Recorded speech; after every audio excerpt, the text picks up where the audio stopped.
इस वक्त गाजा के लोगों को अब किसी पर यकीन नहीं रहा है।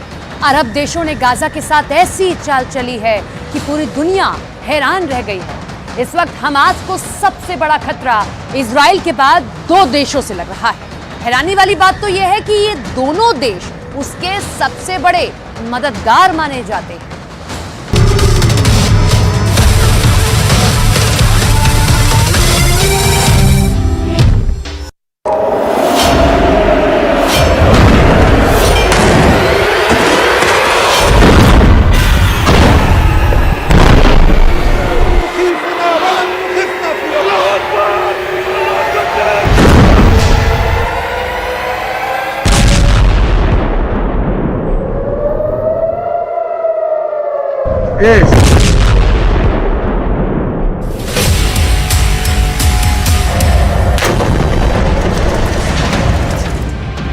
गाजा में 13,000 से ज्यादा लोगों की मौत हो चुकी है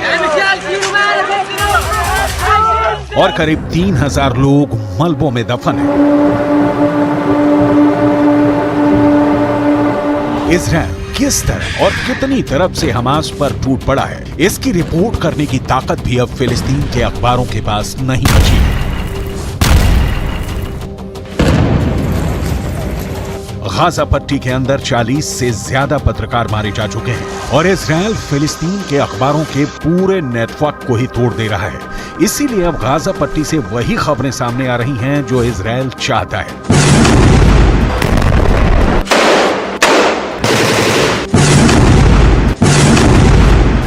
इतने बुरी हालातों के बावजूद भी 57 इस्लामी मुल्क गाजा पट्टी के 20 लाख लोगों के जान और माल की सुरक्षा के लिए कुछ भी नहीं कर पा रहे हैं।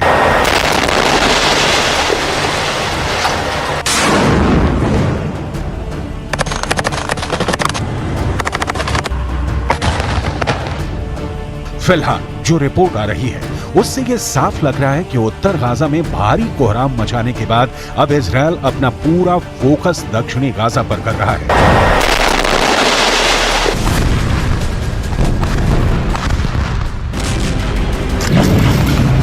सवाल यह है, अगर उत्तर गाजा और दक्षिण गाजा दोनों में ही इंसानों के रहने लायक स्थितियां नहीं रहेंगी तो आखिर गाजा के लाखों लोग कहां जाएंगे?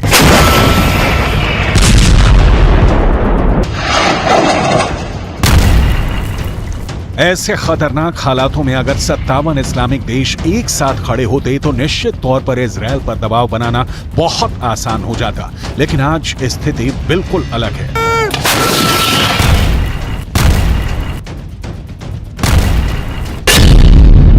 एक तरफ सऊदी अरब है जो हमास का समर्थन करने वाले लोगों पर हंटर चला रहा है, तो दूसरी तरफ तुर्की के राष्ट्रपति एर्दोगान है जो दुनिया में जहां कहीं भी जाते हैं गाजा पट्टी के लोगों की बात करके भावुक हो जाते हैं।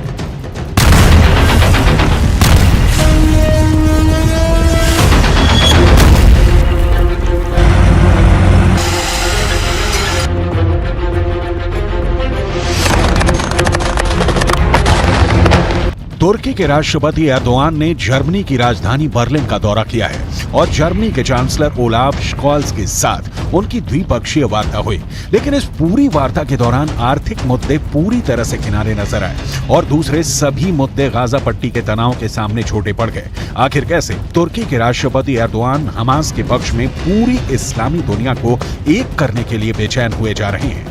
ये पूरी हकीकत आपको विस्तार से आगे बताएंगे, लेकिन सबसे पहले बात करेंगे सऊदी अरब की, जहां एक ऐसी घटना हुई है जिस पर यकीन करना नामुमकिन नजर आता है। एक ब्रिटिश एक्टर और प्रेजेंटर इस्लाह अब्दुल रहमान फिलिस्तीन के लोगों के लिए सहानुभूति व्यक्त कर रहे थे, लेकिन उन्हें सहानुभूति व्यक्त करने से भी रोका गया और सऊदी अरब की पुलिस ने उन्हें हिरासत में भी ले लिया।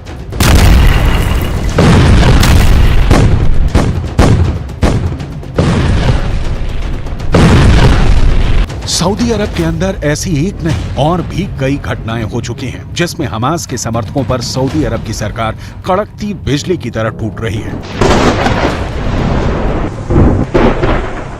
इस घटना ने पूरी इस्लामी दुनिया में एक हड़कंप सा मचा दिया है।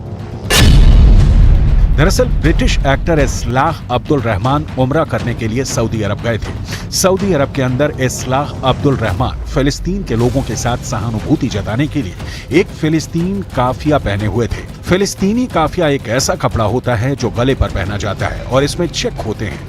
फिलिस्तीन का आंदोलन करने वाले बड़े नेता यासिर अराफात अक्सर फिलिस्तीनी काफिया पहनते थे और ये फिलिस्तीनी काफिया एक तरह से यासिर अराफात की पहचान बन गया था। अब्दुल रहमान ने एक ऐसा ही फिलिस्तीनी काफिया सऊदी अरब के अंदर भी पहना हुआ था और इसीलिए सऊदी अरब की पुलिस ने उन्हें हिरासत में लिया और घंटों तक पूछताछ।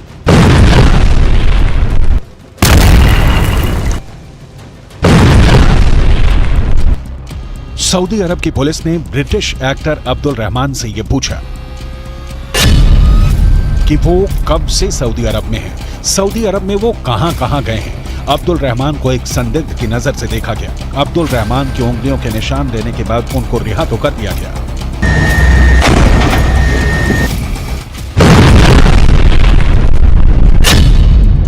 लेकिन उसके बाद वो बहुत ज्यादा भयभीत हो गए। उन्होंने मिडिल ईस्ट के एक न्यूज़पेपर से बात करते हुए कहा कि वो फिलिस्तीन के साथ सहानुभूति दिखाना चाहते थे, लेकिन उन्हें ये करने नहीं दिया गया। इसी तरह सऊदी अरब के अंदर गाजा के लिए प्रार्थना करने वाले एक अल्जीरियाई मूल के शख्स और बांग्लादेशी मूल के एक ब्रिटिश नागरिक को भी गिरफ्तार किया गया।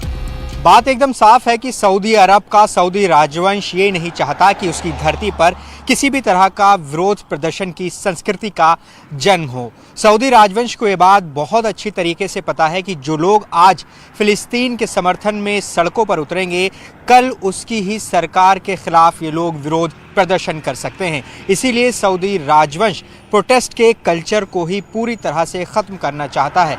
यही उसका एक टारगेट है।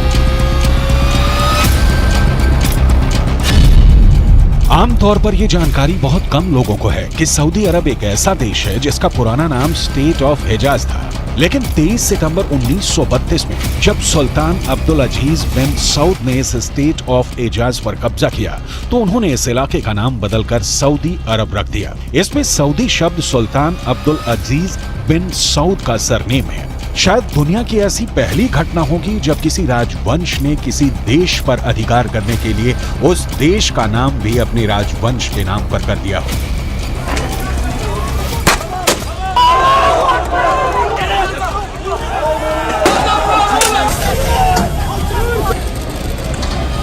एक तरफ सऊदी अरब हमास के समर्थकों पर हंटर चला रहा है, उन्हें गिरफ्तार कर रहा है और उनको ये नसीहत दे रहा है कि किसी भी तरह का प्रदर्शन स्वीकार नहीं किया जाएगा। जबकि दूसरी तरफ तुर्की के राष्ट्रपति एर्दोआन पिछले 1 महीने से लगातार आंसू बहा रहे हैं। Çünkü insana saygımız bizim। तुर्की के राष्ट्रपति एर्दोआन ने बर्लिन का दौरा किया और इस दौरान उनकी द्विपक्षीय वार्ता जर्मनी के चांसलर ओलाफ स्कोल्ज के साथ हुई है। एर्दोआन आर्थिक मुद्दों पर बातचीत करने के लिए बर्लिन आए थे, लेकिन सारा मामला खटाई में पड़ गया और सबसे ज्यादा मतभेद गाजा के मसले पर हो गए।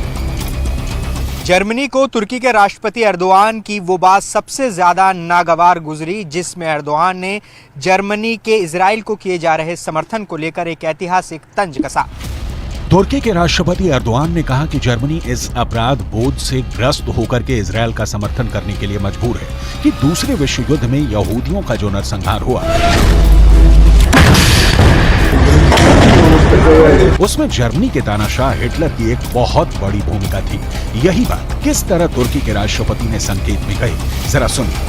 Eğer burada elimiz, kolumuz, dilimiz bağlı kalırsak bunun tarihi hesabını veremeyiz.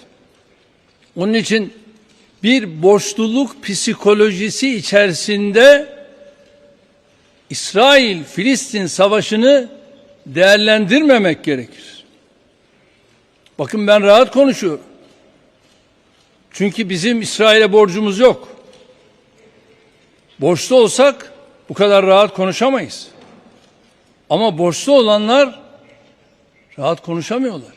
बयान से बिल्कुल साफ है कि तुर्की के राष्ट्रपति ने कहा कि उनके ऊपर कोई कर्जा नहीं है कि वो इजराइल का समर्थन करने को मजबूर हैं, जबकि इजराइल के तानाशाह ने यहूदियों का नरसंहार। नोट करने वाली बात यह है कि जर्मनी ने अब तक इजराइल को काफी ज्यादा सपोर्ट दिया है। सबसे बड़ी बात यह है कि जैसे ही 7 अक्टूबर को हमास ने इजराइल के खिलाफ हमला शुरू किया, उसके बाद ही जर्मनी के चांसलर ने इजराइल की राजधानी तेल अवीव का दौरा किया और उन्होंने नेतन्याहू से मुलाकात करके इजराइल को हर तरह से मदद का आश्वासन दिया। इतना ही नहीं, जर्मनी हथियारों के तौर पर भी इजरायल की मदद करता रहा है और यही बात तुर्की के राष्ट्रपति एर्दोआन को बहुत ज्यादा परेशान कर रही है और यही वजह है कि उन्होंने जर्मनी के चांसलर के सामने उनकी मौजूदगी में गाजा के मुद्दे को बहुत बड़े पैमाने पर उठाया। Fazlasıyla İsrail'in elinde rehine var. Ve yılların rehineleri, tutsakları İsrail'in elinde. Bunu da görmemiz lazım. Bunu görmezsek bu da haksızlık olur.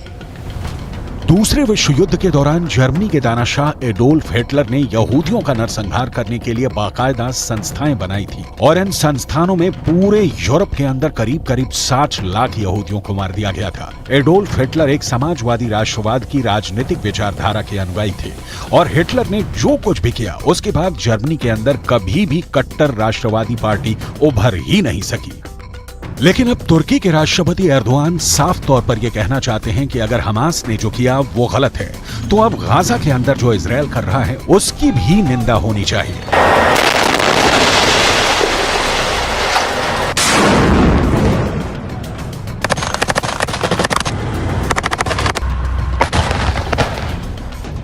दूसरी तरफ जर्मनी के चांसलर भी इस मुद्दे पर पीछे नहीं हटे। उन्होंने भी एर्दोआन के सामने ही हमास की निंदा की, 7 अक्टूबर को हुए आतंकवादी हमले का जिक्र किया और हमास के पूरे खात्मे के इजरायली संकल्प को सही ठहराया।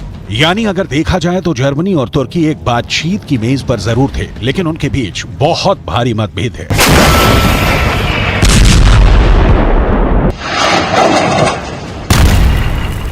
Ich will das noch einmal unterstreichen.